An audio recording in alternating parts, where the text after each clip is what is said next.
அஸ்ட்ரோசைன் channel வாயிலாக உலகெங்கும் வாழ்ந்து கொண்டிருக்கும் சகோதர சகோதரிகளுக்கு அன்பார்ந்த வணக்கங்கள் மற்றும் வாழ்த்துக்கள். இன்றைய பதிவு 2025 பிப்ரவரி மாத ராசி பலன்கள். இந்த பிப்ரவரி மாதத்தில் ரிஷப மனையில் குரு பகவான் வக்ரமாக இருந்தார் அல்லவா? இப்போ இந்த பிப்ரவரி மாதம் 4ஆம் தேதி என்று வக்ர நிவர்த்தி அடைகிறார். 2 கிரக பயிற்சிகள் இந்த பிப்ரவரி மாதத்தில் நடக்க இருக்கிறது. அதன்படி பார்க்கும் பொழுது புதன் பகவான் மகர மனையிலிருந்து கும்ப மனைக்கு பெயர்ச்சியாகிறார் வருகின்ற பிப்ரவரி மாதம் 11ஆம் தேதி. அதே போல சூரிய பகவான் பிப்ரவரி மாதம் 12ஆம் தேதி அன்று மகர மனையிலிருந்து கும்பமனைக்கு பிரவேசிக்கிறார். செவ்வாய் பகவான் வக்ரமாக மிதுன மனையில் வீட்டிருக்க இந்த ராகு கேதுக்கள், ராகு பகவான் மீன மனையிலும் கேது பகவான் கன்னி மனையில் வீட்டிருக்க, ஆஸ் யூசுவல் சனி பகவான் கும்ப மனையில் ஆட்சி பலம் மூல திரிகோண பலம் பெற்று பலனை கொடுக்க போகிறார். அதே போல சுக்கிர பகவான் இந்த மாதம் பிப்ரவரி மாதம் உச்ச பலத்தோட வலிமையாக மீனமனையில் வீற்றிருக்கிறார். ஸோ இந்த கிரக அமைப்புகளை வைத்துக்கொண்டு இந்த பிப்ரவரி மாதத்தில் என்ன மாதிரியான பலன்கள் எப்படி இருக்கும், எதை செய்யலாம் எதை செய்யக்கூடாது, இந்த மாதம் நல்லபடியாக அனைத்து காரியங்கள் ஜெயமாக என்ன மாதிரியான தெய்வ வழிபாடு உகந்தது என்பதை பற்றித்தான் இந்த பதிவில் நம்ம டீட்டெயிலாக பார்க்க போகிறோம்.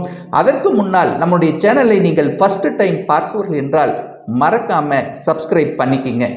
விருச்சிக ராசி அன்பர்களே, இந்த பிப்ரவரி மாதம் என்ன மாதிரியான பலனை தரும் அப்படின்னு பார்க்கும் பொழுது, உங்கள் ராசிநாதன் லக்னநாதனாக இருக்கக்கூடிய செவ்வாய் பகவான் 8ஆம் இடம் என்று சொல்லக்கூடிய அட்டமஸ்தானத்தில் போய் அமர்ந்திருக்கார். அப்போ ராசிநாதன் போய் மறைஞ்சிட்டாரே 8ல், அதனால் பெரிய கெடுபலன்களை ஏற்படுத்தி விடுமோ என்கின்ற எண்ணம் ஒரு சிலருக்கு இருக்கும். அப்படி கிடையாது. அந்த ராசிநாதனுக்கு வீடு கொடுத்த அந்த புதன் பகவான் குருவினுடைய பார்வையில் இருக்கார். ராசி குருவின் பார்வையில் இருக்கு. அந்த குருங்கிறது யாரு? உங்களுக்கு யோகத்தை தரக்கூடியவன் அல்லவா? குருங்கிறது கடவுளினுடைய அனுகிரகத்துக்கு சொந்தக்காரர் அல்லவா? குரு பார்த்தால் கோடி நன்மை அல்லவா? ஸோ அந்த அமைப்பின் பிரகாரம் நீங்கள் நன்றாகத்தான் இருக்க போகிறீர்கள். உங்களுக்கு பெரிய கெடுபலன்கள் ஒன்றும் ஏற்படுத்த போவது இல்லை. என்ன, ராசிநாதன் 8ல் இருக்கிறதுனால கொஞ்சம் கோபம் ஆக்ரோஷத்தை கட்டுப்படுத்த வேண்டும். எந்த ஒரு முயற்சி எடுத்தாலும், அதாவது புதிய விஷயமாக ஒரு முயற்சி எடுத்தாலும் ஒரு தடவைக்கு 2 தடவை கொஞ்சம் யோசித்து செய்யணுங்கிறத மட்டும் ஞாபகத்தில் வைத்து கொண்டால் போதும். மற்றபடி உங்களுடைய மற்ற விஷயத்தில், உங்களுடைய வேலை விஷயமாக இருந்தாலும் தொழில் ரீதியாக இருந்தாலும், நீங்கள் ஏற்கனவே செய்து கொண்டிருந்த எந்த விஷயமாக இருந்தாலும் கெடுபலன்களை ஏற்படுத்த போவது இல்லை. ஏன்னா தொழில் ஸ்தானத்தின் அதிபதியாக இருக்கக்கூடிய அந்த சூரியன் போய் முயற்சி ஸ்தானத்தில் அமர்ந்து குருவினுடைய பார்வை பெற்றிருக்கு. அப்போ தொழில் ஸ்தானாதிபதி நல்ல நிலையில் இருக்கார். அதனால் நீங்கள் கவலைப்பட வேண்டிய அவசியம் இல்லை. என்ன, கோபத்தை ஆக்ரோஷத்தை கண்ட்ரோல் பண்ணணும். இதை மட்டும்தான் நீங்கள் ஞாபகிச்சா போதும். தனம் சார்ந்த விஷயங்கள், பொருளாதார சார்ந்த விஷயத்தில் பார்க்கும் பொழுது குரு பகவான் 7ஆம் இடத்தில் அமர்ந்து ராசியையும் 3ஆம் இடத்தையும் லாபஸ்தானத்தையும் பார்க்கிறார். அப்போ பொருளாதாரம் நிச்சயமாக இந்த மாதம் ஏற்றத்தை கொடுக்கும். உங்கள் பாக்கெட்டில் ஏதாவது ஒரு ரூபத்தில் பணம் என்பது இருந்து கொண்டிருக்கும். சுக்கிரனும் உச்சபலத்தோடு இருக்கார். சுக்கிரனும் குருவும் பரிவர்த்தனை பெற்று பரிவர்த்தனை யோகத்தில் இருக்கு. 2 மாபெரும் தனத்தை கொடுக்கக்கூடிய கிரகங்கள் வலுப்பெற்றிருக்கின்ற காரணத்தால் தனத்தில் எந்த பிரச்சனையும் ஏற்படுத்த போவதில்லை. குடும்பம் சார்ந்த விஷயத்திலும் நல்ல பலன்கள் நடக்கும். குடும்பத்தில் சுப காரியங்கள் செய்யக்கூடிய தன்மை, உங்கள் வாக்குக்கு பலிதம் உண்டு. உங்கள் வாக்கை 4 பேர் கேட்கக்கூடிய அமைப்புங்கிறது இந்த காலகட்டம் சிறப்பு பெறும். 3ஆம் அதிபதி தனக்கு 2ஆம் இடத்தில் ஆட்சி பலத்தோட மூல திரிகோண பலத்துடன் வழி பெற்றிருக்கார். 3ஆம் இடத்தை குரு பகவான் பார்க்கிறார். 3ஆம் இடத்தில் யார் உட்கார்ந்திருக்கார்? புதன். லாபாதிபதியும் தொழில் ஸ்தானாதிபதியும் இருக்காங்களவா? அப்ப தொழிலுக்காக, வேலைக்காக, வியாபாரத்துக்காக நீங்கள் எடுக்கக்கூடிய அத்தனை முயற்சிகளும் பலிதமாகும், சக்சஸ் ஆகும். 3ஆம் இடம் என்பது என்ன? வெற்றி ஸ்தானம் அல்லவா? வெற்றியை கொடுக்கக்கூடிய அமைப்பு இருக்கிறது. 3ஆம் இடம் என்பது பிரயாணம். பிரயாணத்தின் மூலமாக அனுகூலம், ஆதாயத்தை கொடுக்கக்கூடிய அமைப்பு. வியாபாரத்துக்கு காரக கருத்தாவாக இருக்கக்கூடிய புதன் பகவான் அந்த வியாபார ஸ்தானம் என்று சொல்லக்கூடிய அந்த 3ஆம் இடத்தில் இருக்கின்ற காரணத்தால் வியாபாரம் நல்ல விதமாக நடக்கக்கூடிய தன்மை, வியாபாரத்தின் மூலமாக லாபங்கள் கிடைக்கக்கூடிய தன்மை, மாமன் வகையாரம் சார்ந்த விஷயத்தில் நல்லவைகள் நடக்கக்கூடிய தன்மை, இணையதளம் மூலமாக, அதாவது இன்டர்நெட் மூலமாக விற்கக்கூடிய அனைத்து வியாபாரங்களும் நல்லா இருக்கக்கூடிய தன்மை, யூடியூப் சம்பந்தப்பட்ட விஷயங்கள், இருக்கின்றவர்கள் தகவல் தொடர்பு துறை, கம்யூனிகேஷன் நெட்வொர்க், இந்த மாதிரியான துறையில் இருக்கின்றவர்கள், அதை சார்ந்த துறையில் இருக்கக்கூடிய அனைத்து இந்த விருச்சிக ராசி அன்பர்களுக்கும் நல்லவைகள் நடக்கக்கூடிய தன்மை. புதன் சுபத்துவமாக நல்லபடியாக இருக்கிறதுனால கம்ப்யூட்டர் சம்பந்தப்பட்ட துறையில் இருக்கின்றவர்கள், தகவல் தொடர்பு துறையில் இருக்கின்றவர்கள், ஆடிட் அக்கவுண்ட் சம்பந்தப்பட்ட துறையில் இருக்கின்றவர்கள், இதெல்லாமே சூப்பராக இந்த மாதம் நல்லபடியாக இருக்க போகுது. மனதுக்கு திருப்தியாக இருக்க போகுது. எந்த அளவுக்கு உழைப்பை போடுகிறீர்களோ அந்த உழைப்புக்கு ஏற்ற லாபம் உண்டு. எலக்ட்ரிக்கல் எலக்ட்ரானிக்ஸ் துறை சார்ந்த இருக்கின்றவர்களுக்கும் நல்லவைகள் நடக்கக்கூடிய தன்மை. ஏன்னா சூரியனுங்கிறது எலக்ட்ரிக்கல்லவா, மின்சாரம் சம்பந்தப்பட்ட துறையில் இருக்கின்றவர்களுக்கும் நல்லது. என குரு சூரியனை பார்த்து இருக்கிற அளவா சிவராஜ யோகம் இருக்கிறது. 10ஆம் இடத்து அதிபதி அல்லவா அந்த சூரியன், அதாவது இந்த பிப்ரவரி மாதம் 12ஆம் தேதி 4ஆம் இடத்துல கேந்திர ஸ்தானத்தில் போய் அமர்ந்து கொண்டு தனது சப்தம பார்வையாக 10ஆம் இடமாக, அதாவது தன் வீட்டை தானே பார்க்கக்கூடிய நிகழ்வு இந்த மாதத்தில் நடக்கிறது. அப்போ தொழிலை விரிவுபடுத்துகிறார், தொழில் மூலம் லாபத்தை கொடுக்க போகிறார், தொழிலில் இருந்து வந்த பிரச்சனைகளுக்கு தீர்வு காணக்கூடிய ஒரு காலகட்டமாக அமையும். அதே சமயத்தில் பார்த்தீங்கன்னா சனி 4ஆம் இடத்தில் அமர்ந்து கொண்டு சில தடைகளை கொடுத்து கொண்டிருந்தது அல்லவா, அந்த தடைகள் விலக காத்து கொண்டிருக்கிறது அப்படின்னு சொல்லுவேன். என்ன தடைகள் இருந்தது? ஒரு வீடு, வண்டி, வாகனம் வாங்கக்கூடிய ஒரு தடை இருந்தது. சரியான லொக்கேஷன் கிடைக்கல. இடம் வாங்குவதற்காக 2-3 மாதங்களாக அலைந்து திரிந்து கொண்டிருக்கிறேன். ஒரு நல்ல இடம் வாங்க முடியலையே என்று இருக்கக்கூடிய இந்த விருச்சிக ராசி என்பவர்களுக்கு இடம், வீடு, மனை, வண்டி, வாகனம் சம்பந்தப்பட்ட அனைத்து விஷயத்தின் நல்லவைகள். ஏன்னா இதை காரண கர்த்தாவாக இருக்கக்கூடிய சுக்கிரன் உச்ச பலத்தோட வலிமையாக உட்கார்ந்திருக்கார் உங்களுடைய பூர்வ புண்ணிய ஸ்தானத்தில். அப்போ நிச்சயமாக நீங்கள் ஆசைப்பட்ட அத்தனை விஷயங்களும், ஆடம்பரம், சொகுசு சம்பந்தப்பட்ட விஷயங்கள், வீட்டுக்கு தேவையான பொருள்கள், இந்த மாதிரியான விஷயங்களுக்கு உங்களுக்கு நல்லது நடக்கக்கூடிய அமைப்பு. குழந்தைகளினுடைய படிப்பு பிரமாதமாக இருக்க போகுது. குருவும் புதனும் பார்த்துக்கிறாங்க, 2 பேரும் பார்த்துக்கிறாங்க. அப்போ என்ன, அது முயற்சி ஸ்தானத்தில் புதன் இருக்கார். முயற்சியால் சக்சஸ். நல்ல முயற்சி எடுத்தீங்கன்னா சக்சஸ் கொடுக்கக்கூடிய அமைப்பு.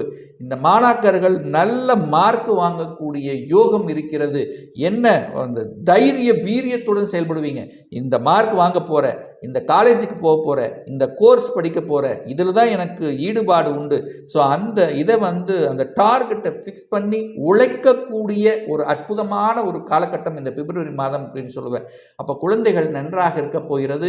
குழந்தை பிறப்பு சம்பந்தப்பட்ட விஷயத்திலும் சாதகம் உண்டு. ஏன் சொல்கிறேன் அப்படின்னா, அந்த குரு பகவான் 7ஆம் இடத்திலும் 7ஆம் அதிபதி 5ஆம் இடத்திலும் உட்கார்ந்துருக்கார். அப்போது குழந்தை காரக கிரகமான அந்த குரு பகவான் 7ஆம் இடத்தில் அமர்ந்து கொண்டு உங்கள் ராசியை பார்ப்பது, லாபஸ்தானத்தை பார்க்குறதும் கண்டிப்பாக குழந்தைகளால் மனமகிழ்ச்சி உண்டு. அப்போ குழந்தை பிறப்பு உண்டு. அதனால் குடும்பத்தில் மகிழ்ச்சி, பூர்வீகத்தில் ஒரு ஒரு கௌரவம் நிலைநாட்டக்கூடிய. ஏன்னா ரொம்ப நாள் குழந்தை இல்லை, எல்லா வசதியும் இருக்கிறது, எல்லா தொழிலும் நன்றாக இருக்குது, வேலை இருக்குது, ஆனால் குழந்தை பாக்கியம் மட்டும் என்று கிடைக்கவில்லையே என்று இருக்கக்கூடிய இந்த விருச்சிக ராசி என்பவர்கள் இந்த மாதம் நீங்கள் எதிர்பார்க்கலாம். அதனால் மனமகிழ்ச்சி, சந்தோஷம் கிட்டக்கூடிய வாய்ப்புகள் பிரகாசமாக இருக்கிறது இந்த கோச்சாரத்தால். சரி, அடுத்தது பார்த்தீங்கன்னா இந்த கடன் விஷயங்கள். ஏன்னா கடனை கொடுக்கக்கூடிய அந்த 6ஆம் அதிபதி 8ல் இருக்கார். அப்போ கடன் விஷயத்தில் மட்டும் கொஞ்சம் கவனமாக. 6க்குரியவன் 8ல் இருக்கார்லவா, கடன், நோய் எதிர்ப்பு, வம்பு, வழக்கு, கோர்ட்டு கேஸ், இந்த விஷயத்துக்குள்ளே போகக்கூடாது. ஏன்னா உங்கள் ராசி அதிபதியும் போய் 8ல் உட்காந்துருக்கார், 6ஆம் அதிபதி அவராக இருக்கார், அவரும் போய் 8ல் இருக்கார். ஸோ இந்த விஷயத்துக்குள்ளே போகக்கூடாது. போனீங்கன்னா உங்களுக்கு சொல்யூஷன் கிடைக்காது. அதனால் மன வருத்தம், அதெல்லாமே உடல் வருத்தம், மன வருத்தம், எல்லா வருத்தங்களும் உங்களுக்கு ஏற்படக்கூடிய தன்மை இருக்குது. அதுவும் சகோதர கிரகம் என்று சொல்லக்கூடிய அந்த செவ்வாய் போய் 8ல் இருக்கிறதுனால சகோதரர் மூலயமாக சின்ன சின்ன கருத்து வேறுபாடுகள் வருவதற்கான வாய்ப்புகள் இருக்குது. அதற்கு இடம் கொடுக்க வேண்டாம். திருமணம் சம்பந்தப்பட்ட சுப காரியங்கள் நடக்குமான்னா நிச்சயம் நடக்கும். ஏன்னா குரு பகவான் 7ஆம் இடத்தில் உட்கார்ந்துருக்கார். குரு பலன் உண்டு. இதுவரைக்கும் குரு பகவான் வக்ர நிலையில் இருந்தார் அல்லவா, இப்போ வக்ர நிவர்த்தி ஆகிவிட்டார். அப்போ தன்னுடைய பரிபூர்ணமான பலனை கொடுக்க போகிறார். கடந்த 4-5 மாதமாக குரு பகவான், அதாவது ஒரு மாதிரியான தன்மை, தன்னுடைய இயல்புக்கு மாறிய நிலையில் இருந்தார் அல்லவா, இப்போ தன்னுடைய இயல்பு நிலையில் இருந்து உங்களுக்கு என்ன தரப்போகிறார்? திருமணம் தரப்போகிறார், சுப காரியங்கள் நடத்தப் போகிறது. உங்கள் குடும்பத்தில் உங்களுக்கோ உங்கள் குடும்ப உறுப்பினர்களுக்கோ இதெல்லாமே நல்லவையாக இருக்கு. 7ஆம் இடம் என்பது நீங்கள் யாரை மீட் பண்ணுகிறீர்களோ அவர்களை சார்ந்ததல்லவா, சமுதாயத்தை குறிக்கக்கூடியல்லவா, சமுதாயத்தில் நட்பலன்களை செய்ய போகிறீர்கள், பொதுநல தொண்டுகளை செய்ய போகிறீர்கள் அப்படின்னு எடுத்துக்கலாம். அதே சமயத்தில் கூட்டு தொழிலும் ஒரு சிலருக்கு ஆர்வம் உண்டு. கணவன் மனைவி 2 பேரும் சேர்ந்து ஒரு தொழிலை ஆரம்பிக்கலாம் என்கின்ற எண்ண ஓட்டத்தை கொடுக்கக்கூடிய ஒரு காலகட்டமாகவும் இந்த பிப்ரவரி மாதம் அமையப்பெறுகிறது இந்த விருச்சிக ராசி என்பர்கள்.